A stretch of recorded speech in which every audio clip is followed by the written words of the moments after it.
apapun itu, kalau untuk kepentingan rakyat, ya Angkatan Laut, TNI khususnya, ya kita akan tampil ke depan. Lebih mudah kita melaksanakan kalau tidak ada yang mengakui daripada yang ada yang mengakui. Kita perlu koordinasi lebih lanjut. Kesulitan kita lebih mudah menanam daripada mencabut.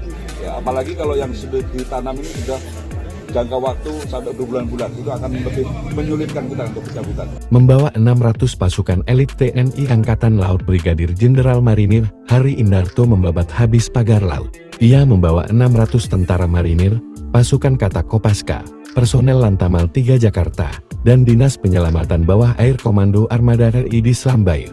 Kami hadir di sini melalui perintah dari Presiden Indonesia melalui Kepala Staf TNI Angkatan Laut untuk membuka akses bagi para nelayan, ujarnya. Menurut dia, pembongkaran dilakukan bertahap, ditargetkan mulai Sabtu 18 Januari tahun 2025 ini akan dibongkar 2,5 km. Sebab proses membongkar lebih sulit dibandingkan memasang, makanya dikerahkan marinir dan pasukan Kata. Lantas siapakah Brigadir Jenderal Hari? Saat ini dia bertugas sebagai pangkalan utama TNI Angkatan Laut Lantamal 3 Jakarta. Hari, alumnus Akademi Angkatan Laut AL Angkatan ke-42 tahun 1996, dia merupakan perwira marinir yang sudah malang melintang dalam penugaskan khusus. Pernah ditugaskan dalam pasukan pemukul reaksi cepat PPRC TNI untuk menumpas pemberontakan di Ambon tahun 1999, kemudian konflik di Aceh tahun 2000 dan tahun 2022.